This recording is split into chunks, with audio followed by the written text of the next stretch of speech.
बिस्मिल्लाहिर्रहमानिर्रहीम। दरूद व सलाम हो मोहम्मद वाले मोहम्मद पर। मैं हूं सैयद अमाद हसन और आप देख रहे हैं मेरा फेसबुक और यूट्यूब चैनल। नाज़रीन, कल का गुजरावाला का जलसा, इमरान खान साहब का, पाकिस्तान तहरीक इंसाफ का, गुजरावाला की तारीख का सबसे बड़ा जलसा था। कल आपने खुद देखा, बल्कि 20,000 की जो सिटिंग कैपेसिटी बनाई गई थी, जो चेयर्स लगाई थी ग्राउंड के दरमियान वाले पोर्शन में, 20,000 जो लोग थे वो साइड अतराफ में जो उनकी वॉल्स बनी हुई हैं, जो उनकी स्टेयर्स बनी हुई हैं, उनके ऊपर बैठ सकते थे। यानी कि 40,000 लोग वहाँ सिटिंग कर सकते थे। लेकिन क्योंकि बहुत ज़्यादा रश हो गया था, बहुत ज़्यादा रश हो गया था, तो वहाँ लोग बैठने की बजाय खड़े होकर लोगों ने जलसा देखा है। खान साहब भी थोड़ा सा लेट हो गए थे। लेट होने की वजह ये थी कि तैयारे में कोई फ़नी ख़राबी थी। बेसिकली वो ख़राबी ये थी कि कोई मौसम की वजह से उनको ऐसा करना पड़ा कि कल वापस जाना पड़ा तैयारे की उड़ान भरने के बाद। बहरहाल वो फिर थोड़ा सा लेट हुए और लेट आके उन्होंने पहले वो जो बार का एक कन्वेंशन टाइप था, जलसा था, वहाँ अटेंड किया। बड़ी छोटी सी एक स्पीच करने के बाद वो वापस गुजरावाला के उस स्टेडियम में पहुँचे, उस ग्राउंड में पहुँचे जहाँ जलसा था। लगभग लोग उसको कह रहे हैं कि 1 लाख से ज़्यादा लोग थे कल के जलसे के अंदर। गुजरावाला का बहुत तारीखी जलसा था, बहुत बड़ा जलसा था। अब मैं आपको थोड़ा सा ना इसका बैकग्राउंड बताता हूँ, ये बताने की ज़रूरत क्यों पड़ी, क्योंकि खान साहब तो जहाँ भी जलसा कर रहे हैं वो बड़ा टिका के जलसा होता है, बहुत बेहतरीन जलसा होता है, बहुत बड़ा जलसा होता है। छोटे जलसे खान साहब करते नहीं हैं। उसमें मैं आपको बताता हूँ कि वो ज़रूरत क्या है कि खान साहब के इस जलसे के बताने की वजह, बेसिकली जो गुजरावाला इलाका है ना, गुजरावाला, ये नून लीग का गढ़ हुआ करता था। और नून लीग के गढ़ होने की वजह से कुछ दफ़ा ऐसा भी हुआ है कि यहाँ से जब कोई जलसे जुलूस जा रहे होते थे पाकिस्तान तहरीक इंसाफ के लोगों के, तो यहाँ वो कोई नोमी भट्ट है या पता नहीं कोई इस तरह के भट्ट वगैरह ने बड़ा टफ टाइम दिया था। यहाँ जो कारकुनान थे पाकिस्तान तहरीक इंसाफ को, उनको मारा पीटा था, उनको बड़ा हिरासा किया था। तो ये जगह बड़ी मशहूर है, बल्कि पूरे पाकिस्तान में ऐसा किसी जगह पे भी कभी भी नहीं होता था। लेकिन गुजरावाला एक ऐसा मकाम था कि जहाँ पाकिस्तान तहरीक इंसाफ के कारकुनान जो सिर्फ़ और सिर्फ अपने सियासी मकासद के लिए, सियासी मकासद के हसूल के लिए वहाँ से सिर्फ गुजरना होता था, लेकिन उनको भी टफ टाइम दिया जाता था। बिल्कुल ये वही जगह थी या ये वही इलाका है कि जहाँ नवाज शरीफ के दौर में और बेनज़ीर अपना ये मरीम नवाज़ के दौर में ये जो पाक फ़ौज है इसके ख़िलाफ़ नाराजात लगते रहे हैं। खुर्रम दस्तगीर के शायद इलाका भी था कि वो भी उस जलसे में मौजूद थे और ये बड़ी मतलब ओल फोल बकवास करते रहे हैं पाक फ़ौज के ख़िलाफ़, हमारे पाकिस्तान के इदारों के ख़िलाफ़। तो गुजरावाला की तारीख़ बताना इसलिए भी लाजमी था कि यहाँ से हमेशा ही पाकिस्तान मुस्लिम लीग नून जीतती रही है मैक्सिमम टाइम। अभी कुछ वहाँ तब्दीलियाँ, बल्कि इनकलाबी तब्दीलियाँ हो चुकी हुई हैं और वहाँ के उस्मान बसरा साहब हैं, वो बड़े एक्टिव हैं, बल्कि खान साहब के दस्ते रास्त हैं, हमेशा उनके साथ होते हैं। आजकल फैसल जावेद साहब के साथ वो कंपेयरिंग या होस्टिंग भी करते हैं। तो इंशाल्लाह ताला नेक्स्ट टाइम के वो टिकट होल्डर भी हैं, उस्मान बसरा साहब।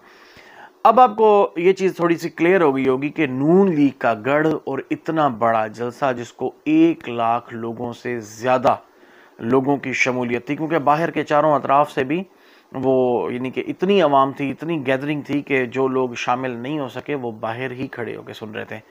एक और चीज़ आपको थोड़ी सी क्लियर करता हूँ कि इसी सेम टाइम में जिस वक्त खान साहब ने वहाँ खिताब करना था, मुल्क में 50 से 70 मकामात जो रिकॉर्ड हुए हैं उन पे बड़ी बड़ी स्क्रीन्स लगाकर लोगों ने मतलब खान साहब के इस जलसे को देखा। और इससे पहले कुछ चीज़ें आपको और बताता हूँ। मियाँ वाली में मैं देख रहा था बाइक रैली थी, बखर में बाइक रैली थी, बहुत सारे इलाका जात में बाइक रैली भी निकाली गई, यानी कि खान साहब से इजहार यकजहती के लिए ये सारे इवेंट्स एक दिन में हुए।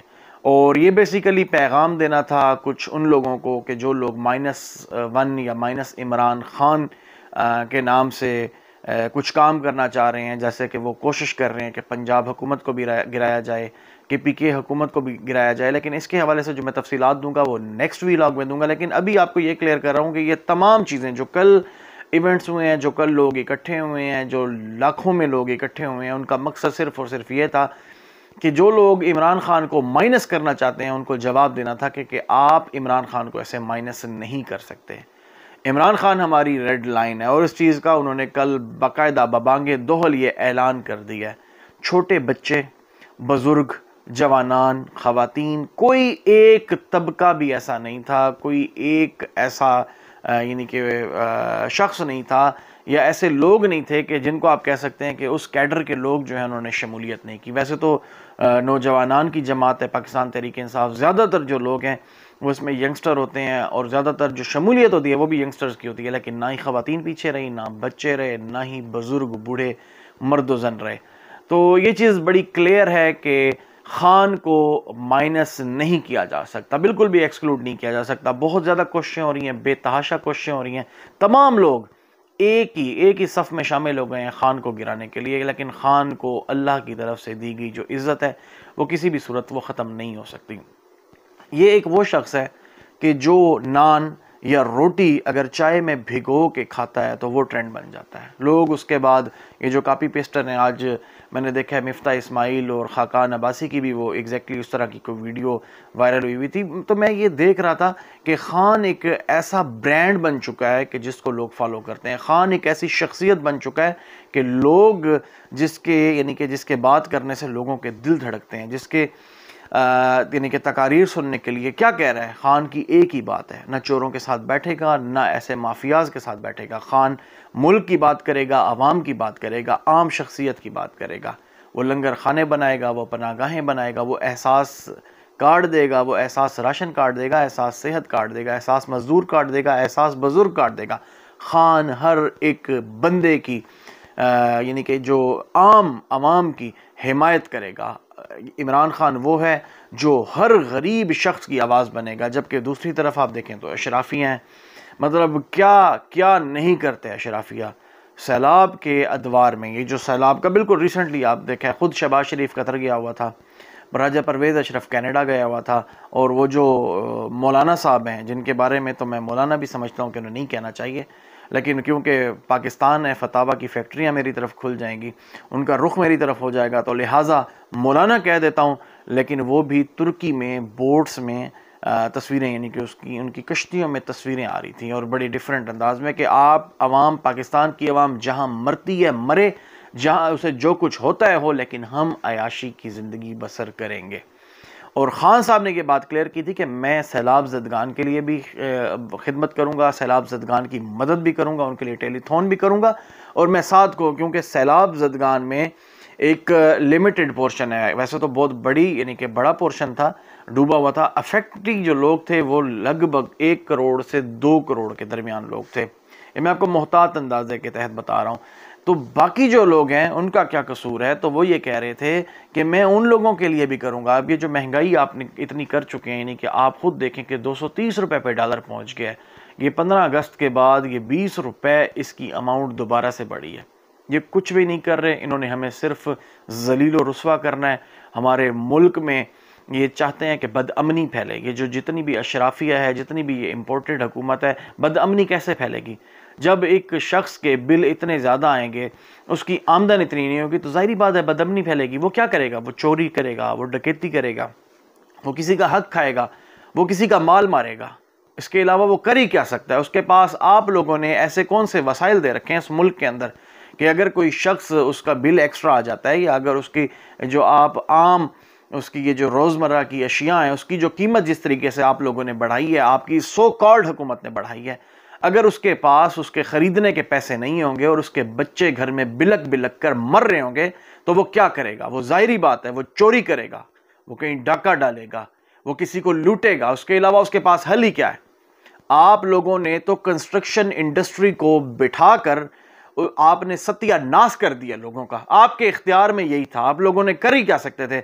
मैं पिछले दिनों एक रिपोर्ट देख रहा था, एक जियो न्यूज़ की पट्टी चल रही थी। पट्टी में यह था कि सीमेंट इंडस्ट्री के जो कोई यूनियन बनी हुई थी, उन्होंने कहा है कि 2021 जून के मुकाबले में 2022 जून में जो सीमेंट सेल हुआ है वो 48% है। आप खुद देखें कि ये आधो आध हो गया, यानी कि 50% हो गया, 50% भी नहीं, उससे भी कम हो गया हुआ है। आप इस चीज़ से अंदाज़ा लगाएं कि ये जो हुकूमत है, ये हुकूमत कर क्या रही है? इस हुकूमत ने सिर्फ गरीब को मारने का प्लान बना रखा है। ये इन्हें मतलब सिर्फ इन्होंने खान को काबू करने की कोशिश कर रहे हैं, और ये खान को काबू किसी सूरत भी नहीं कर सकते। मैं आपको बिल्कुल क्लियर बता रहा हूँ, खान 2 तिहाई से आ रहा है, बल्कि 2 तिहाई से भी ज़्यादा से आ रहा है। आप ऐसे समझ लें कि ये खान 3/4 से आ रहा है, यानी कि 75% से ज़्यादा सीटें खान के पास होंगी और खान किसी किस्म की भी कानून साजी कर लेगा। जो लोग पहले करप्शन के आड़े आते थे, यानी कि करप्शन के केसेस को नहीं खोलने देते थे या मसाइल पैदा करते थे, या उनके लिए करप्शन कोई बहुत बड़ी बात नहीं थी, तो अब खान बिल्कुल भी नहीं छोड़ेगा, करप्शन वालों को बिल्कुल भी नहीं छोड़ेगा।